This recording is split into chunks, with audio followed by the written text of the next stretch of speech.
Don't play me. I have the receipts, the proof, and the... Yeah, we get it. Receipts, proof, timeline. Move on already, Heather.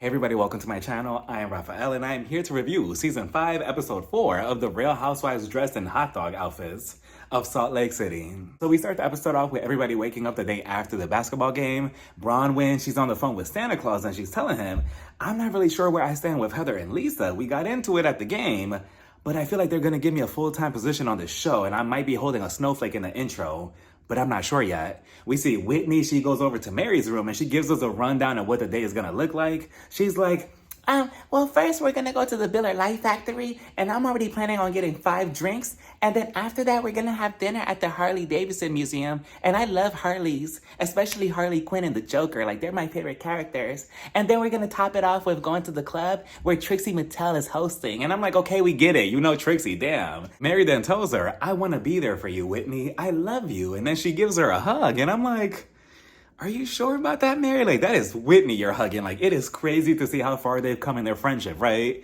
Meredith, she goes over to Lisa's room. Of course, it's like 7 o'clock in the morning. Lisa's already in her glam chair getting her makeup done.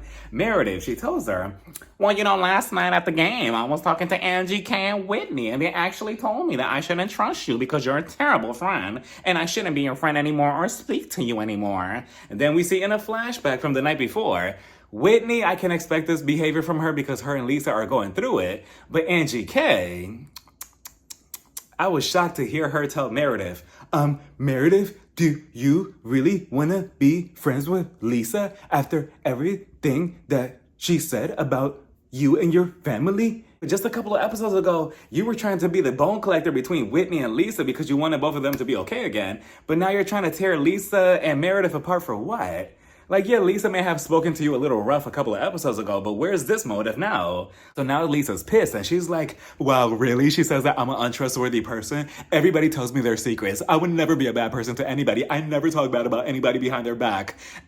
First of all, Lisa, were you not the same one who got caught in the hot mic moment a couple of seasons ago telling, you know, the camera person, oh yeah, Meredith, she screwed half of New York, which I'm still impressed by, and her family that poses. Was that not you saying it behind her back? Getting caught?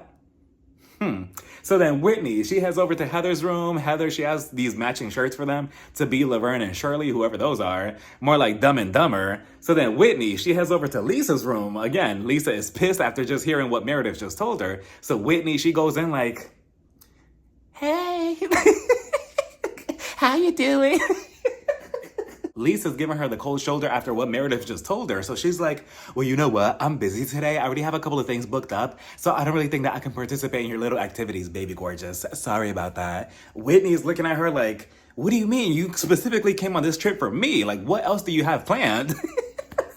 Which, yeah, Lisa, that sounds so unrealistic. Like, what exactly are you gonna do? Her plan B was to hang out with Reject 1 and Reject number 2, Brittani and Maylee. And Maylee, get off the floor. Like, where's your self-respect? Where's your spine at? Because just last week, you found out that she was talking bad about you and saying, oh, she's about to get kicked out of Nordstrom for returning too much. And now here, all Lisa has to ask you, oh, can you come with me to do something? And in spite of Whitney, and you agree to it. At least with Brittany, she's chaotic and crazy and she's just gonna go with the flow. But you know, like, this is why you didn't get a snowflake. So then Whitney is just like, okay. And then she just walks out and it just imagine being Lisa's makeup artist, you know, with all this tension in the room between them. I would have been like, okay, Lisa, put your chin up for me a little bit. Ooh, Whitney, did you just hear what Lisa said? She's not going to your activity. What are you gonna do about that? I would have been instigating behind Lisa's back. So then they all get ready. They get on the Sprinter van, and I'm like, oh boy. You know, Sprinter van and the Salt Lake City Housewives is just a deadly combination. So they get on, and, you know, Whitney, she's still confused at what just happened. And she's like, I'm not really sure what's going on between me and Lisa. I thought we were okay, but she doesn't want to come out or be my bestie anymore. Meredith, she's just sitting there with her big ass fur like, you know, I so did this.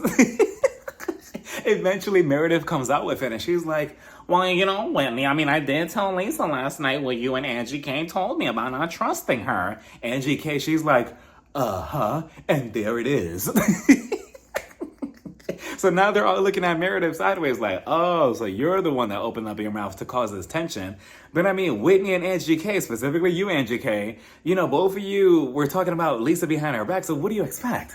So they get to the Batman cave, they have this table set up for them to try out different beers. Mary is the only one who's never had beer, and they tell her this is the champagne version of beer, so that way she'll be willing to try it. And I'm with Mary because I don't really drink beer like that because it makes you all bloated.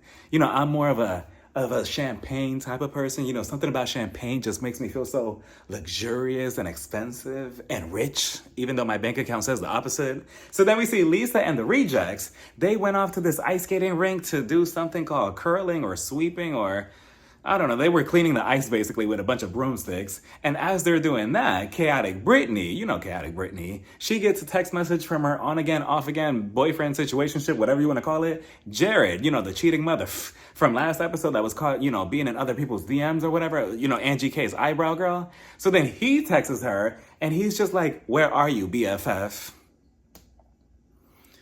Not BFF, like Brittany, what are we doing? And then the text message continues because I think she broke up with him at this point because of, what she found out. And he was basically like, oh, I can't believe that you would throw our friendship. He used the word friendship away. Do you not care about our friendship? Like, Brittany, this cannot be the same man that you were just hyping about, 2 episodes ago. Like, this can't be him. And I'm with Lisa. Lisa told her, first of all, who really gives a fuck about this man? Like, he's basically a D-list Osmond. I'm like, damn, Lisa, a D-list? And Brittany, she's just like, well, I really don't know what to do. I haven't replied yet because I'm not really sure what I want to do yet. The writing is on the wall, Brittany, but, okay, Lisa blames this whole thing on her being part of the LSD or something like that, the Mormon community, and that she basically has to always please a man, and maybe that is the case, and it's pretty sad, Brittany, because, there's some potential with you, but you keep going back to him, and I'm pretty sure that that's what you're going to end up doing. Meanwhile, with the other group, they're getting a history lesson on why beer had to be kept in a cave to keep it cold back in the day. Bronwyn then shares, oh, that kind of reminds me of my husband, Tom, when he told me that he didn't have color TV when he was younger. I'm sure he didn't, Bronwyn. I'm sure he didn't. I'm pretty sure that his friends were Wilma and Fred Flintstones and the Rebels. And when he watched TV, he probably used the little bird as a remote control. Like, tweet, tweet, tweet, let me change the channels for you. He probably took showers with the elephant hose too, just like how they did on the Flintstones. Some things we just don't have to share, Bronwyn. Like, you could have kept that to yourself. So in the other room, they ask, does anybody have any spooky stories? And Mary, she volunteers, and she's like, well, my father, he actually lived here in Milwaukee, and he was actually neighbors with Jeffrey Dahmer, and when he got caught, they were taking out all these body bags of the cooked meat inside the body bags. They're looking at Mary like, okay, Mary, thank you for sharing. And then in the confessional, she's like, well, I mean, then again, my father, he's a known liar, so he could just be making this whole thing up. But at least it was a nice story time, right? So meanwhile, Heather, she's telling Whitney, well, Meredith actually told me that she found a couple of online posts about your business, about how you get your stuff from Alibaba. Whitney, she is shocked at this, and she's like, what? I cannot believe that. First of all, how did she find out? Like, yeah, it's true, but how did she know? Like, nobody's supposed to know that. I thought that was a big secret. I can't believe that. No, I would never do that from Alibaba. I would never do that. And honestly, I mean, I don't know. She tried to explain her case about how she, she takes these things from vendors. But I mean, if you could get the same jewelry that Whitney is selling on her website from Alibaba, how is this okay? So they get back to the house, they get dressed, and they get back on the Sprinter van. And as they're driving to the Harley Museum, somebody asks, is everybody having fun? So, of course, Whitney, she jumped at the opportunity. And she's like, well, I mean, I was having fun until y'all started talking about my business. So everybody's looking around like, okay, what is going on? Which, first of all, what kind of Sprinter van was this? Because I felt like we were at a nightclub. Like, it's just all blue and shiny, and everybody's just glowing. So Meredith, she's obviously feels directed by this, and she's like, well, I mean, nobody's talking about your business. You're talking about me. I was talking about your business. So Whitney was just like, yeah, because you said that I sell my jewelry from Alibaba. Like, that's not okay, Meredith. Why are you talking about my business behind my back? Meredith is just like, Well, first of all, Whitney Rose, I was never talking about your business. I was just, bringing up concerns about how people are spreading misinformation about your business, and I felt sorry for you. No, Meredith, because again, you have a history of doing this. Just last season, you were doing it of, I've heard, or, I saw something online about your business or about you. Did you see this? And you're trying to tell somebody else to do it, to do your dirty work. And of course, Heather did it, and now here we are. So I'm not really sure what Meredith is going on. Like, just be direct. And Whitney's just like, okay, but why couldn't you come to me face to face and tell me about all of this? And Meredith is just like, well, first of all, I didn't really know if you wanted to hear my opinions. And honestly, I don't really care that much. but you cared enough to bring it up to Heather. Meanwhile, Mary, who's sitting right next to Meredith, she's just mocking both of them like what are both of them arguing about? So then Whitney, she's like, you know what? We're going to put a pin on this and we're going to talk about it later. And housewives love using that phrase. Oh, let's put a pin on this. Oh, let's put a pin on this. Oh, we're going to put a pin on this and we're going to discuss it later. Like, can we start using different materials? Like, how about instead of a pin, we start using, oh, let's put a staple on this and then we could discuss it later. Let's put some tape on this and then we could discuss it later. Let's put some hot glue on it and then we could discuss it later. Like, what happens if I don't have a pin? Then what? So they get to the Harley Museum, and it was actually cool to see the vice president of the museum waiting for them and greeting them, even though Whitney was doing way too much. She was just like, oh my God, I feel like I'm in the presence of greatness. And then she got on her knees for him, and then she gave him a hug. I'm like, Whitney, it's just bikes. Relax. So then he gives them a tour of the whole museum. They're looking at bikes, and more bikes. He tells them that he has a bunch of gifts waiting for them at the dinner table that he set up so they could sit down and fight at. So then Whitney, she wasted no time and she went after Meredith. And she was like, I just don't understand why you were gossiping behind my back with Heather and talking about my business instead of just being direct with me. And before Meredith could even say a thing, Lisa jumped into it. And Lisa, I did like your outfit. I love the leather jacket with the updo. It was cute. She jumped into it and she was like, no, Whitney, no, because the thing is, you do the same thing. You gossip behind all of our backs and our businesses too. So why are you pointing out Meredith? Why are you doing that? So Whitney tells her, are you just gonna steamroll every conversation that's not about you? I was more impressed that she knew what the word steamroll meant. So then Angie K, Elemental P, she jumps in it in defense of Whitney. And is it just me, or I feel like she was paying a homage to Aaliyah, you know, with her look, with the choker, the straight black hair, the top. You know, I just felt like any second now she was just gonna break out and start singing. And if at first you don't succeed, you have to dust yourself off and try it again. But she looked pretty though. So her and Lisa are going at it out of nowhere, unprovoked. Lisa, she tells Angie, first of all, why do you go along and run along to your daughter like you usually do on the phone? This took Angie back. Like, Angie was kind of caught off guard, like, and Angie, honestly, this was every opportunity to just reach across the table because you were already halfway there and just snatch Lisa up. Because Lisa, what was that? That was wrong. That was really mean. And you could tell that that really hurt her feelings. Again, their friendship of 15 years down the toilet. And for what? Because Lisa's just too delusional and self-absorbed. And Angie, you could tell that she wanted to cry. She was trying to keep it together. She was just like,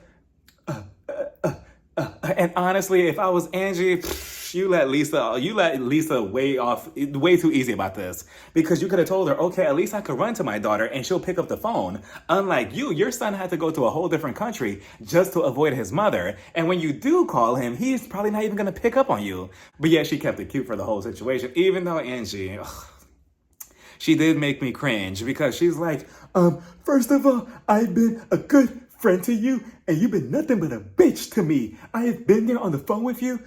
Hold on, I need to kick the chair over. Ow, my foot. Hold on. This heavy chair. Can you help me, Whitney? And then she kicked the chair down, and I'm like, oh, Angie. Like, as if she's like this big badass, right? I'm like, okay, what are you gonna do? Like, you throwing a chair, and then here goes Melee, the reject friend of the show. She gets up to pick it up. Like, come on, Melee. First, you're just going wherever Lisa's telling you to go after she talked bad about you. And now you're just picking up mess and everything. Like, what are you on the show for? And I get why Lisa's upset because, Angie, you shouldn't be telling Meredith, like, oh, are you really going to trust Lisa after everything that she said about you and your family? Because what are your intentions then? You know, but Lisa at the same time, you know, yeah, you could be upset and, you know, you could say your things to Angie, but to use her daughter in this situation like that in any way, it's not okay. Because again, if it was the other way around, you'll be the first one crying. So then chaotic Brittany picks up a glass and she's like, okay, everybody, I have an announcement. And I'm like, No, not you, not you. You know, we could cut the episode right here. We already have enough footage, enough drama. Let's just show the sneak peek to the next episode and call it a day. Let me know what you all thought about this whole entire episode down in the comments. Bye, everybody. Mwah. Like, let's just end it right here. But no, she wants to make an announcement. So me and Jared, you know, my boyfriend, allegedly, you know, we're officially over. Like the complete opposite announcement of what she just announced 2 episodes ago. Like, that is toxic to me. She's like, you know, I really opened up my eyes and we're just not really meant for each other just yet. Maybe tomorrow, maybe the next week, but not today. And I'm like, okay, let's just see how long this lasts for, right? Let's see what she feels like in 2 episodes. So they start questioning her about, you know, her situation, her decision. Bronwyn, she asked her, okay, but did you stay with him? Did you stay with Jared because of his last name, the Osmond family, you know, the famous family? And she's like, well, no, not necessarily. Did you stay with your husband because of money? And I'm like, oh, so this is where we're going, right? And Bronwyn, I love the look on her face. She was just like, oh, you want to take it there?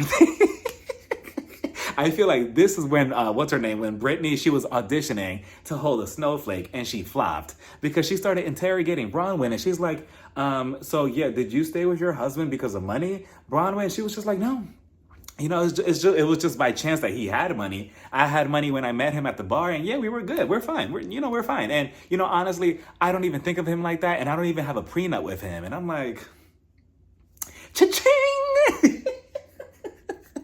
I'm like, Bronwyn, I like you. And, you know, Bronwyn, you know, she'll chew you up, but she'll do it in such a nice, you know, relaxing way. Like, okay, what's your next question? And what's her name? You could tell that Brittani was kind of getting flustered and she was just looking sloppy. And she was just like, okay, but, you know, obviously there's an age gap, right? What's your age gap? And I'm like, at least be quick with it. And Bronwyn was just like, there's 26 years between us. What about it?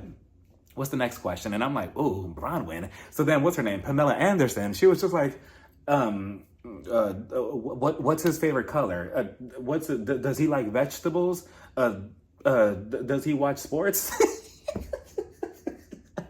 I'm like, boo, Brittani, what is this? Eventually her last question was, do you find your husband attractive?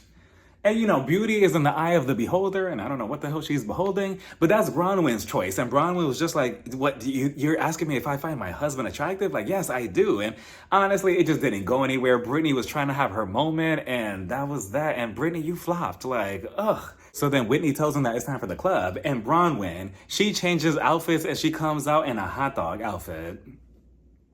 She says, oh, it's Moschino. This is couture. No, it's not couture. Like, that's July 4th realness. Like, she's ready for a barbecue. And she says, it's Moschino. And I do like their stuff, but absolutely not. Like, they continue playing with you. They continue playing in your face. You know, the second that they see her going into the store, they're like, all right, we got her. Here goes another sucker. Oh, yeah, so we got this hot dog outfit. Yeah, it's the latest. Only you and Rihanna and Beyonce have it. Like, I'm pretty sure that's how they sold it to her. And she was just like, oh, okay, here's like $10,000 for it. Like, at least bedazzle it, you know, but you're over here just going to the club dressed like a weenie. You get to the club and the club was packed. You know, they were all having a good time. They get on stage. Angie K, she's doing the most. She's just flipping upside down on the stage. I'm like, Angie, there were stairs on the side, but okay. But, you know, she's having a good time. They're all having a good time. Whitney, she gets on the mic and she's like, hello, guys. How are you? I'm so glad to be here, you know, with my friend Trixie Mattel and the Housewives of Salt Lake City. Give it up for them. Yay. So one by one, they all start dancing. Lisa gets on stage and she starts dancing like she's stepping on a bunch of roaches. And she's like, oh, there's one right there. I'm like, okay, interesting dance moves. So Whitney, she's on the mic and she's like, give it up for Lisa. Give it up for Angie. Give it up for Heather. And then at the end, they were like, give it up to Mary. And Mary, she goes out and they start chanting her name like, Mary, Mary. They start screaming at the top of their lungs. Like the whole club is just packed. And I know Heather was fuming on the side of the club like, but what about me? Does nobody want to say screenshot, timeline, proof? Like, Heather, go away. Nobody cares about that line anymore. But yeah, they were all chanting Mary's name and they all had a good time, you know, at the club. It looked fun. I wish we could get a whole episode of them just being at the club, but that was that. We shall see where this whole relationship between Brittani and Jared goes. But let me know what you all thought about this whole entire episode down in the comments. Bye, everybody. Mwah.